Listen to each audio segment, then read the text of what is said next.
we go. 12:07, Matt Frieda here with you for another edition of Out of Bounds here on KHTS FM 98.1 AM 1220 and hometownstation.com. Lots to talk about. The Lakers blow another game. We have our finale matchup for the World Cup, France versus Argentina, and some new programming that'll be coming to television very soon that you have to hear about. We're going to get into all of it and so much to talk about. Once again, you're listening to KHTS FM 98.1 and AM 1220. So last week was our debut episode, and we bounced around a bunch of topics. We went from Brittany Griner being freed from the Russian prison sentence that she was serving. We went on to the Lakers, the Dodgers, covered some of those teams, and we're going to do a little bit of that today as well. But some things are going to be repeats. And again, it's going to be me harping on the Los Angeles Lakers. The Lake Show cannot get the show on the road. What is going on with this team? The Lakers suffer another brutal loss on Tuesday night to the hated rival Boston Celtics, falling 122 to 118 in overtime. And you know what? This was a game of two tales, really. This game did not start out looking like the Lakers had any business being in it in the final minutes. Never mind having it go to overtime. But here were the Lakers trailing by 13 at the end of the first quarter, trailing by as many as 20 points in this game before going on a huge run in the third and fourth quarter, 45-12 run that ends up giving the Lakers not a 1-point lead, not a 2-point lead, not 13-point lead late in the fourth quarter. And what happens? They fall apart. They melt down. They get outscored by the Celtics 17-4 in the final 4 minutes of the game, and the Celtics end up forcing overtime and go on to win by a final of 122 to 118. I mean, at this point, and last week really was a referendum on the Lakers. What are they going to do? At the time last week when I had my show, they were 10-14. Now they're 11-17. So they're going backwards at this point. And to lose a game like that to the Celtics. Now, look, I know standings-wise, it doesn't make any difference if they beat or lose the Celtics because they're not losing ground to a conference rival in the West. Of course, the Celtics are playing in the East. But this was a moment. This was a trampoline opportunity to catapult themselves onto a good path to finish out the month of December, the calendar year of 2022 strong, and head into 2023 on the right foot. Maybe go out at that trade deadline, find some pieces that can complement what they have, maybe get rid of some dead weight, cough, cough, Russell Westbrook. And instead, they blow this golden opportunity to win a huge game at home, mind you, versus the hated rival Boston Celtics. Anthony Davis had a great game. He had 37 points. He had 12 rebounds. He's been playing at an MVP level when he's on the floor. But he played a solid game that only gets overshadowed by his two critical missed free throws in the fourth quarter. LeBron James gets asked about that after, what do you do to try to pick up your teammate in a situation like that? And LeBron had the right answer. He said, I'd be disappointed if he was joking and smiling in the locker room. Anthony Davis should be upset despite the great effort. He should be upset that he missed two clutch free throws that ends up allowing the game to go overtime and for the Lakers to eventually go on and lose. And that's the problem right now. And free throws, what are you going to do? You miss free throws sometimes. It happens. No one shoots 100% from the line. But it's just a microcosm of this entire team. They're talented enough to make a huge comeback. They're also not deep enough to complete a comeback, and they're also not deep enough to the point where they can't get outscored by 20 to 30 points in any given half, which is exactly what happened in the first half of this game, and that's why they had to climb and get themselves out of this big hole. Credit to them for fighting back, not for throwing in the towel. Credit them for that, but to have a 13-point lead late in the fourth quarter to get outscored 17-4 in the final 4 minutes of the game. How does that happen? That's just unacceptable. That's just a lack of concentration, a lack of execution. And oh, by the way, this is a Celtics team that was on their last leg of a 6-game road trip. A Celtics team that's been on the road for more than 2 weeks, that just played a game the night before against the Clippers, and they were the ones that should have been tired.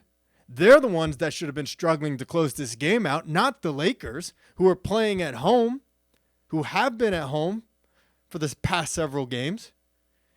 Instead, the Celtics rise to the occasion and the Lakers melt down.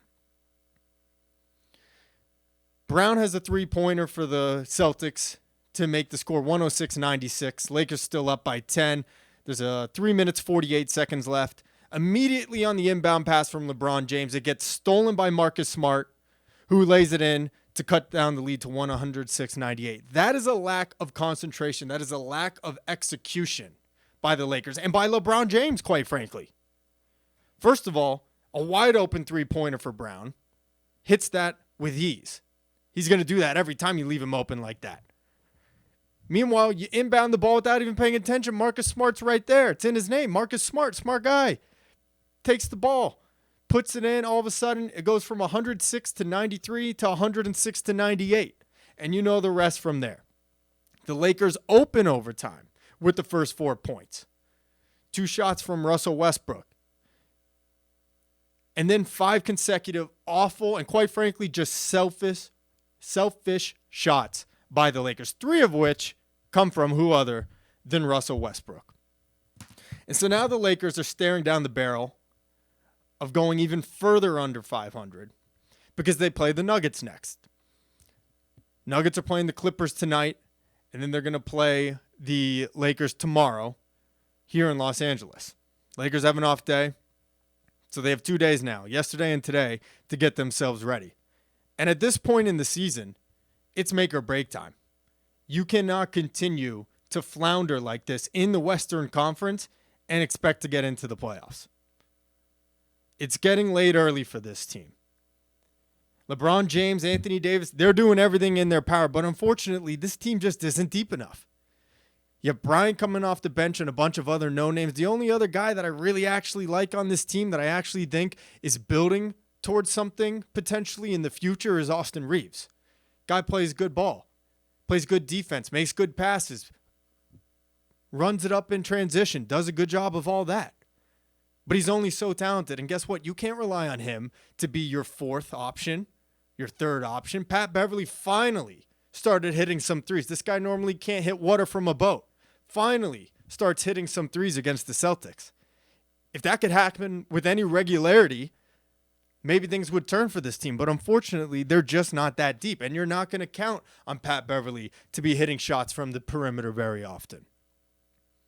So you got the Nuggets coming up tomorrow. And then they're going to hit the road. They got to go to the East Coast, and they're going to play the Wizards. And then they're coming right back this way to play the Suns. Phoenix, one of the best teams in the Western Conference.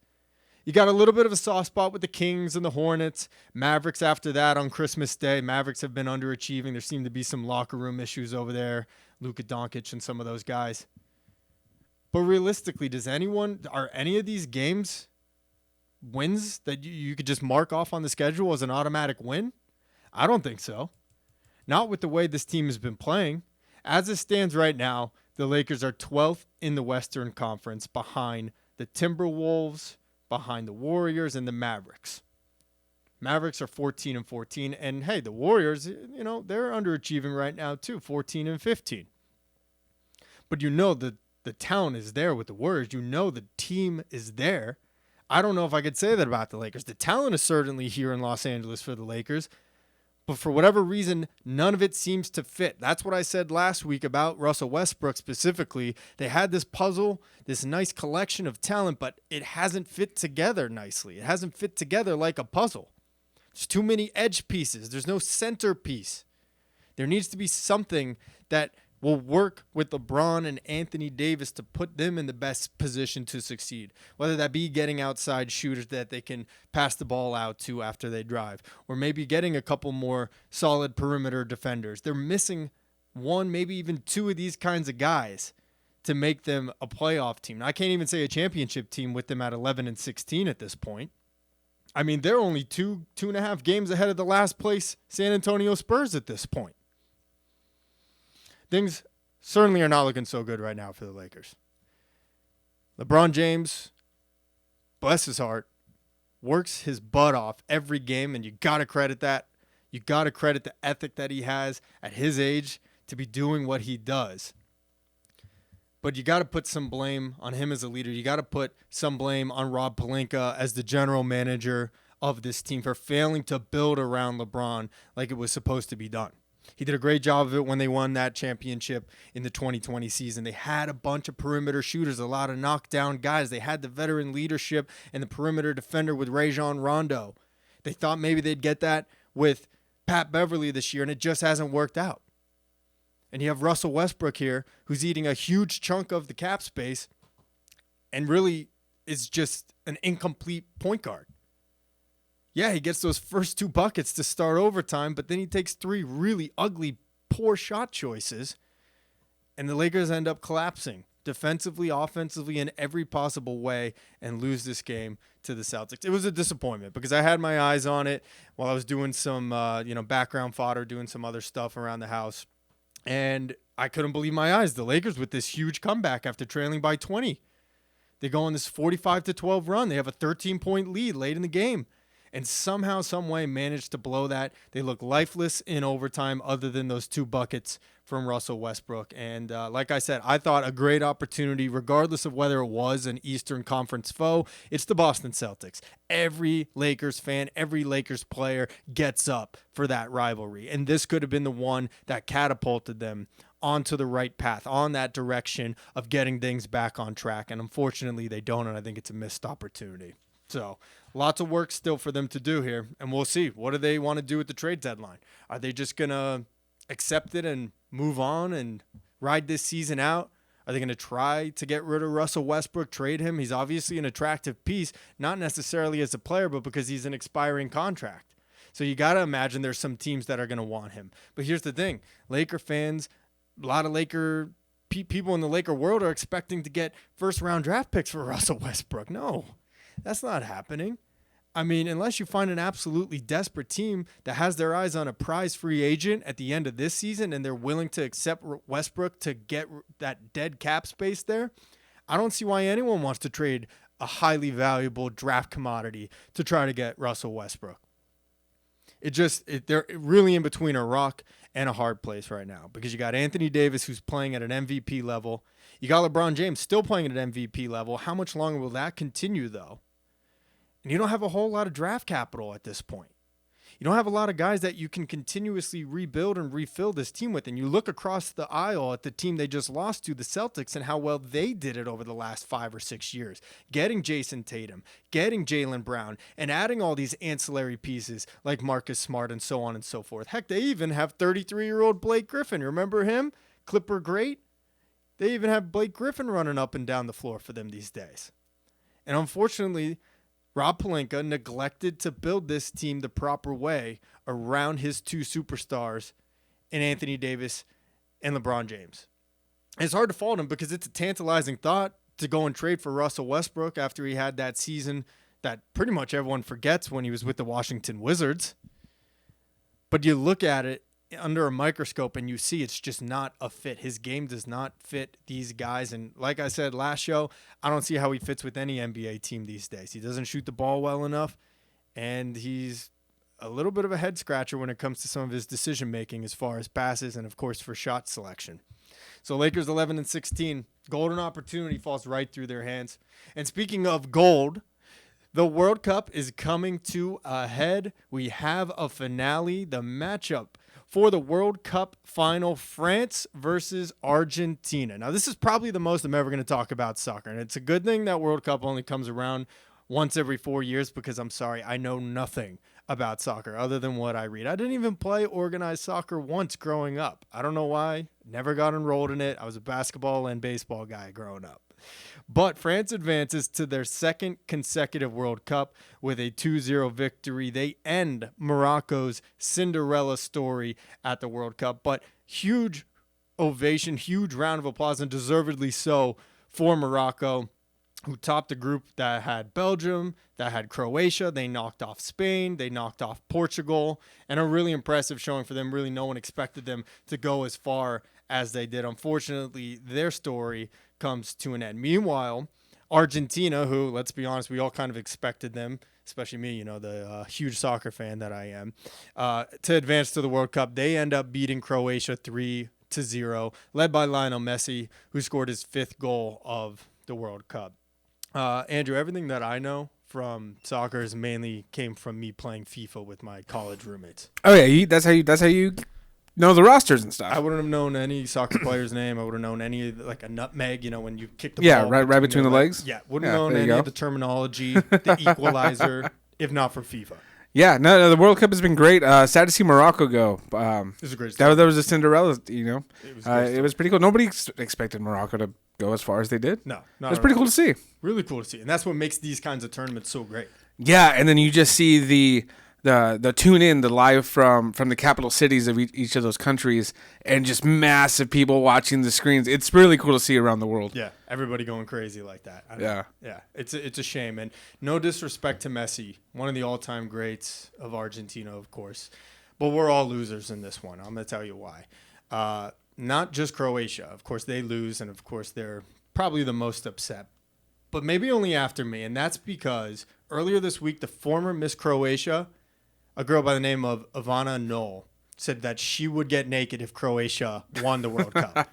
So I know Croatia's probably taking this pretty hard, but I'm really upset by this. I needed Croatia to win the World Cup. You needed Croatia. I needed Ivana Knoll in my life. She said she went to one of the games wearing the Croatian flag, and said, if they win, what are you going to do? She said, the flag will drop. The flag will drop. Yeah, I think she's been known as the Croatia girl for people that didn't know. That's right. So she was former Miss Croatia, Ivana Knoll, and she actually received dozens of marriage proposals from players in the tournament. Players while she was in Qatar here. Yeah, I mean, they're not wrong. Oh, I love her. Oh, I'm so upset. Why do you have to do that, Messi? Oh, come on. What is it? The greater good of humanity? Come on. I mean, right? World Cup or Ivana Knoll. I mean, come on. This killed me. No, she actually gained 1.8 million followers just from her time in Qatar. Yeah. 1.8 million followers on Instagram. Yeah, I think, like I said, I think she was known as the Croatia girl. And yeah, she would be posting around all the stadiums and develop a bigger following than she had. Oh, my God, I love her. I'm so upset. This is terrible. Thanks a lot, Messi. All right. Well, Messi ends up getting his 5th goal, which actually is now going to set up a really interesting finale here, because not only do Argentina and France compete now for the finale in the World Cup, France going for their 2nd consecutive World Cup. They're the first defending champions to reach the title game in 2 decades, back-to-back title games in 2 decades, that is. And they're actually looking to be just the 3rd team ever to win back-to-back World Cups, along with Brazil and Italy, who have done it. It would be France's 3rd World Cup, but it's perfect because, like I said, Messi had his 5th goal in the semifinal against Croatia. Mbappe, meanwhile, for France, also has 5 goals. So those two are going to be competing for the Golden Boot, should one of them be able to outscore the other here in the finale. That's the honor that goes to whatever player scores the most goals in the World Cup tournament. So, I mean, it's going to be awesome. It's going to be really cool to see 2 of the elite countries playing some soccer for the ultimate title in the sport. 2 of the best players. You got Mbappe, you got Messi, who has said that this is going to be his final World Cup. So, I mean, who am I rooting for? It's tough for me because as much as I'd like to see France get back-to-back, I'm Italian. I'm a Team Italy all the way. I've always said this. If Italy played USA, I know this might not sound patriotic, but if Italy was playing USA in the finale of a World Cup, I'm going Italy all the way. 100%. Oh, okay. I mean, hot take. It means more to them. I got to be honest. I can pretend to be a soccer fan. I know how much it means to Italy soccer, as they call it, calcio in Italy. Okay. All right. So for me, I would go for them. But that being said, I don't want to see Italy have another team that's got back-to-back World Cup titles, which they're tied with Brazil. They're the only 2 countries that have ever done it before. At the same time, Messi, final World Cup of his historied career. I mean, Hollywood ending. You can't write it any better than that. Yeah, to go off, into the sunset. He's not done playing. There are some rumors that he's going to come to the States. Yes. He's looking to go to Miami. To finish out his career. Yes, I have heard he's coming close. But, yes, because, it's just like the Olympics every 4 years. Right. So, yeah, this is definitely his last one competing at this high level. Right, of the World Cup. Right. Of the World Cup. Yeah, his playing career should continue either whether it's here in the States or if it is still somewhere over in Europe or wherever he's played most recently.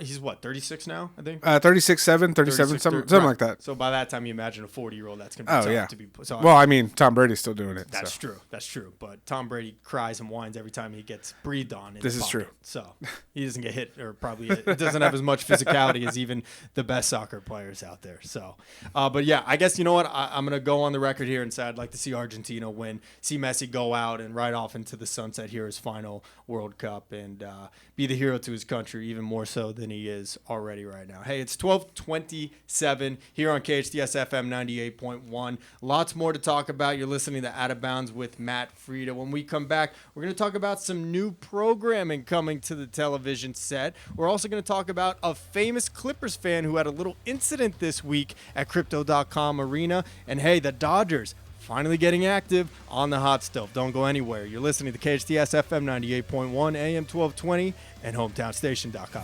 And everybody jump. Andrew with a great choice there. Jump, right? Man. Let's get it going, baby. Oh, running with the devil here. KHTS FM 98.1 AM 1220. Matt Frieda here with you, Out of Bounds. Welcome back. Talked a little bit about the Lakers and about the World Cup right before this. And I teased a little going into the break about some new programming coming to the boob tube, as they call it, the television set, if you will, or whatever you're watching on these days, whatever device, iPod or phone, tablet. There's a new show coming to TLC.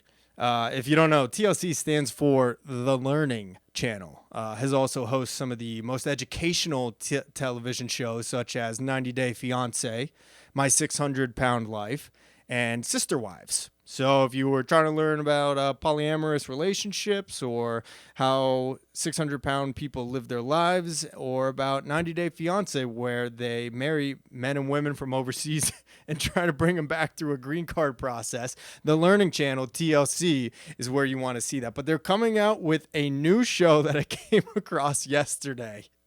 And I'm telling you, if this doesn't get me fired from the air, then I don't know what will. But it's called MILF Manor. MILF Manor is coming to TLC. Now, let me tell you what it is. 8 hot moms leave home for a chance to find love with men half their age. But they're greeted with a shocking twist. Ooh. First of all, I'd like to know, why was I not recruited to be participating in this show? I'll have to speak with my agent about that. I think I would have been highly qualified to be involved in MILF Manor, but they're going to this mansion off an island of Cabo San Lucas in Mexico, and it sounds like it's going to be 8 moms between the ages of 40 and 60 years old, and they're going to be presented almost kind of like, I guess you could say, The Bachelor or Bachelorette, with 8 men who are, I'm assuming, in their early to mid-20s.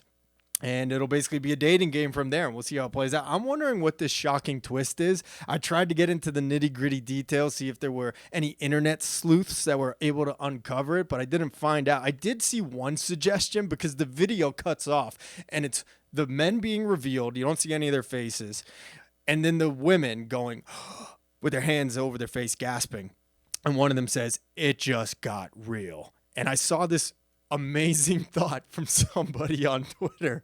What if it was these women's sons and they were going to be... That's exactly what I thought. So these 8 women are going to now potentially date each other's sons in front of them on this mansion on this island in Cabo San. Yeah, that was a thought I just had. Oh my yes. God.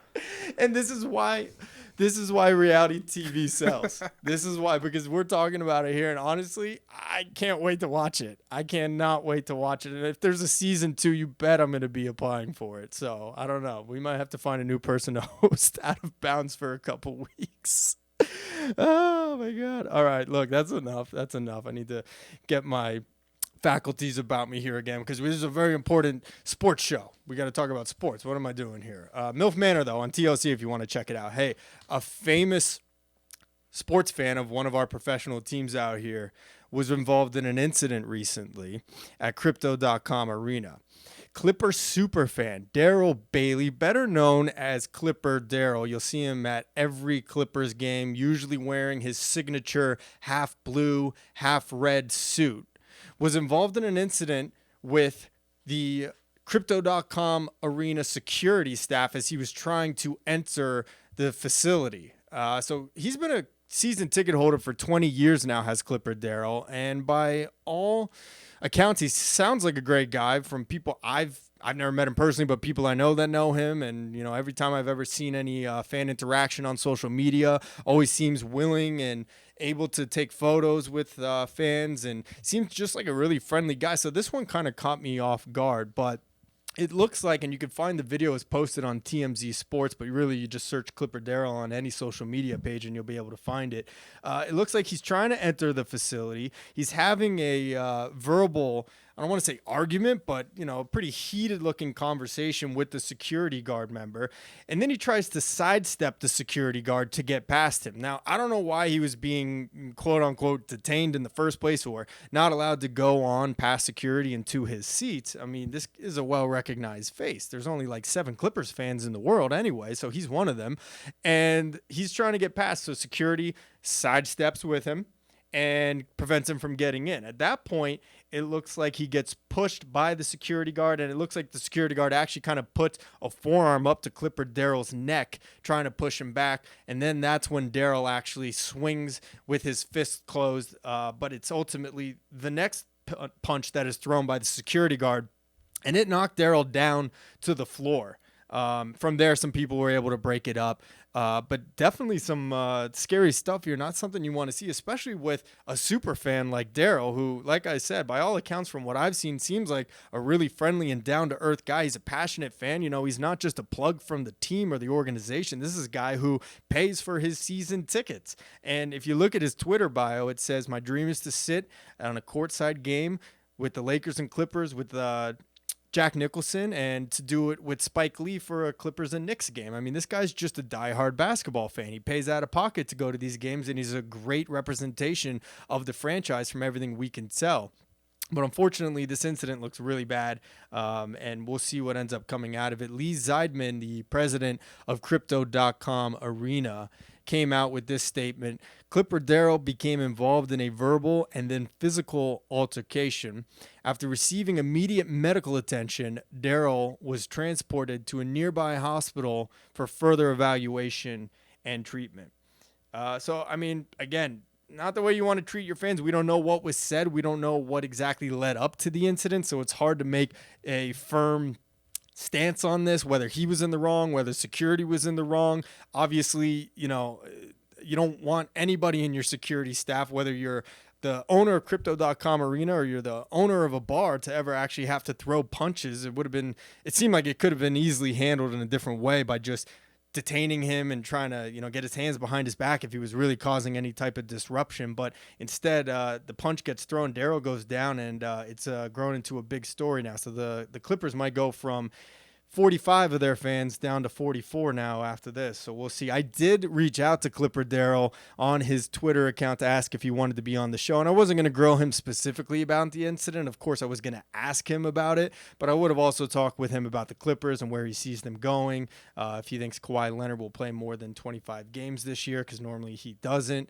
But couldn't get a hold of him, so we'll see maybe for the next episode. I haven't really talked much Clippers. They're actually doing all right, better than the Lakers at least right now. 17-13 on the season at this point. They are 6th in the Western Conference, and they have a matchup with the Suns coming up this evening at 7:30. So we'll see if Clipper Darrell will be in attendance for that one.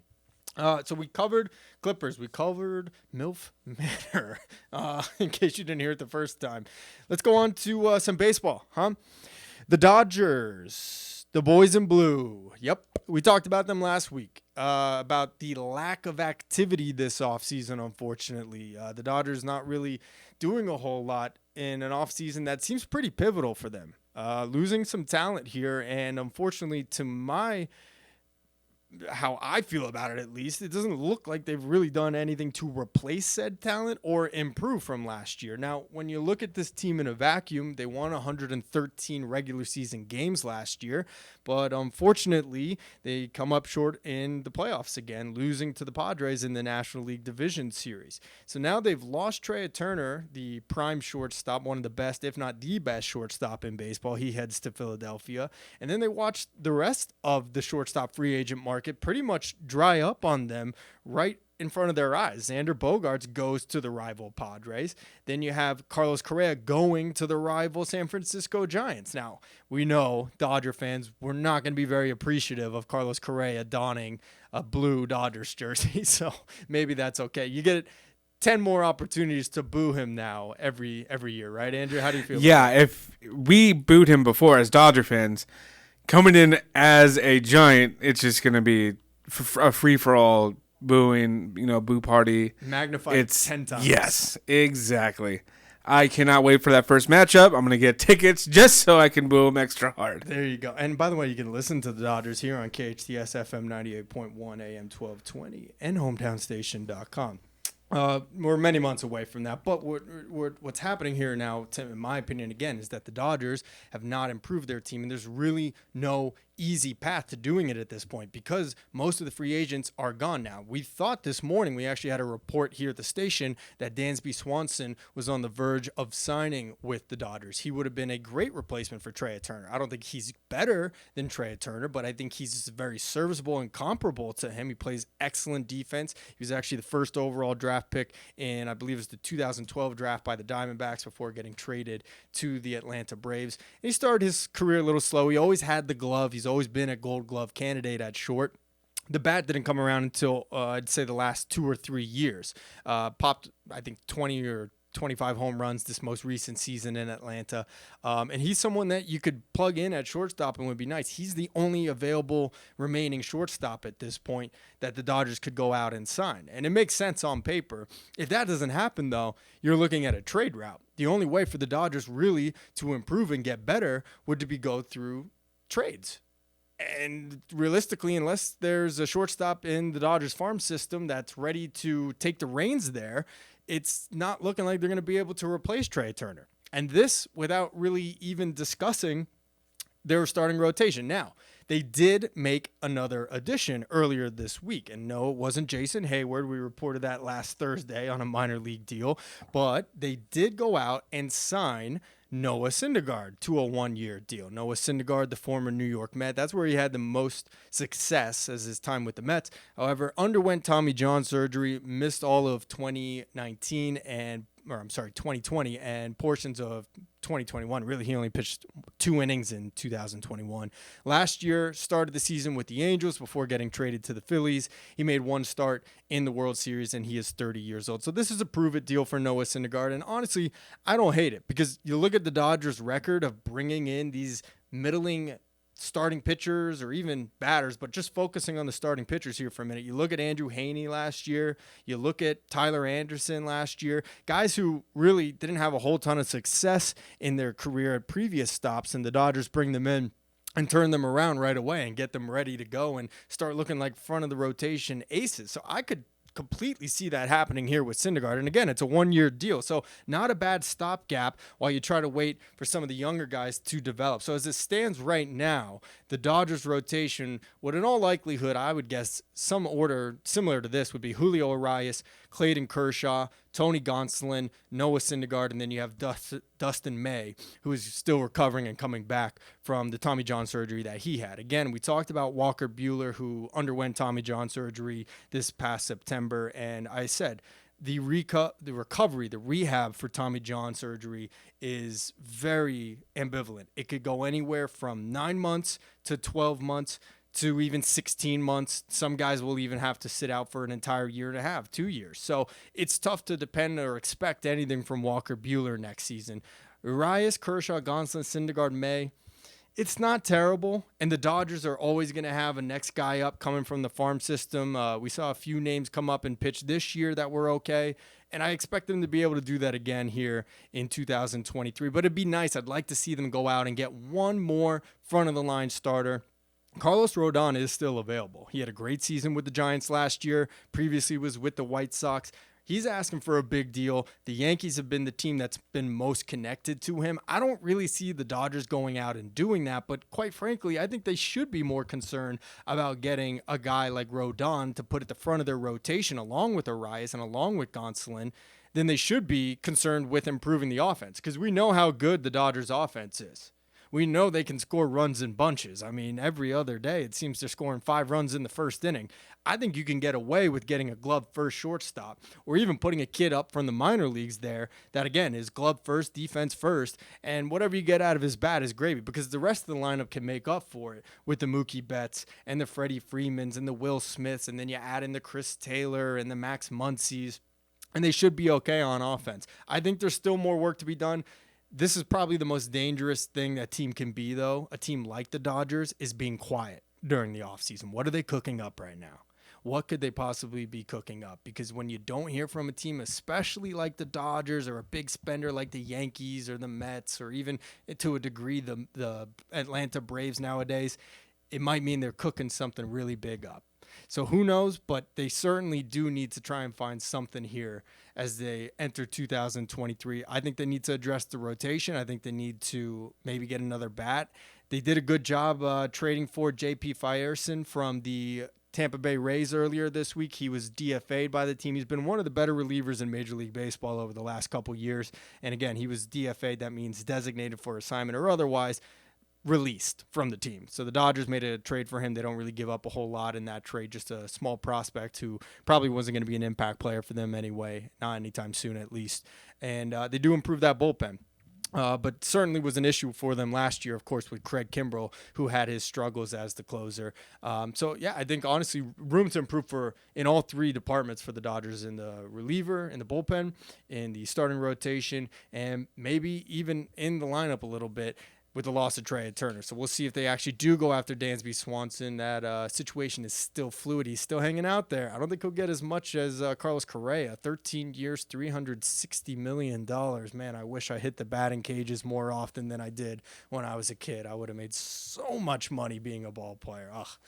Hey, lots more to do here as we wrap up the show. It is 12:47. You're listening to Out of Bounds with Matt Frieda on KHTS FM, 98.1 AM, 1220, and hometownstation.com. We're going to highlight Thursday night football. The San Francisco 49ers looking to clinch the NFC West with a victory tonight over the Seattle Seahawks. Don't go anywhere.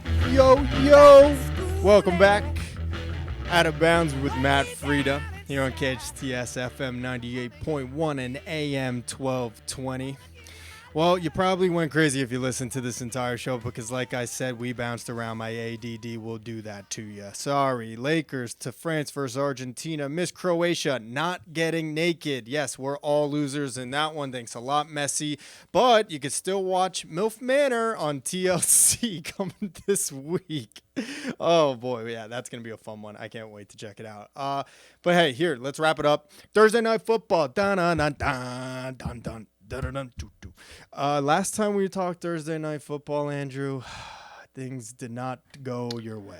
They did not. They were looking up. They were looking great. Wow. Looking fantastic. But then it didn't. I'm a New York Jets fan, and that was hard to watch for the Raiders. Yeah. I hear it all the time. Oh, the NFL is rigged. And I'm like, how is that possible? Oh, no, it definitely is. Oh, I mean, you think so? Baker Mayfield to do that, coming back, didn't even put on a practice jersey, went straight to the game, and coming back 90 yards with no timeouts, under 2 minutes. Come on. And we talked about it. We said he only had been with the team for like less than 48 hours was Baker Mayfield coming over from the Panthers after the trade. There's no way he's going to lead this team to a victory over the Raiders. They've won 3 in a row. They're back in the playoff hunt, and then boop, boop, boop. Yep, that's what I'm saying. And they lose. 98 yards. 98 yards. Oh, my God. You poor thing. I'm so sorry. Yeah, but I'm still a fan. Still wore my hat the next day. I like that. Yeah, so there we go. I appreciate that a lot. That's very cool. All right. Well, that was a great game. And, hey, like I said, it was an audition for Baker Mayfield potentially going into next year. Matthew Stafford's not getting any younger. He's still got that issue with his arm. So who knows? Maybe Baker will be bringing some magic to Los Angeles for the next year or two. Impressive nonetheless. But let's get into tonight's matchup. The San Francisco 49ers will be taking on the Seattle Seahawks. The Seahawks were one of the most surprising teams in the NFL this year. They traded Russell Wilson, and at the time, we all thought, That was terrible. Why would you do that? Russell Wilson's one of the best quarterbacks in the league. Well, it turns out Russell Wilson is a weirdo. He's been under some scrutiny here for some of his really odd social media posts and post-game comments about doing high knees on the plane to London and his really creepy Subway commercials. If you don't know what I'm talking about, go check out Danger Russ on social media, on Twitter or Instagram. It's cringy is the right word to put it. But anyway, the Seahawks end up starting Geno Smith. He looks like he's found himself here over the last couple years, was bouncing around as a backup to many teams, and all of a sudden here he is, mature Geno Smith, throwing the ball with pinpoint accuracy, leading the Seahawks to wins, and now they've hit a bit of a speed bump. Now they go from 7-3 to 7-6, last week being the worst of those losses as they fall to the hapless Carolina Panthers, who again just got rid of Baker Mayfield and started Sam Darnold last week. I mean, USC product, I know a lot of people might be a fan of his, but I could say that was the matchup of former New York Jets quarterbacks that they gave up on. So I know both of them very well, both Geno Smith and Sam Darnold.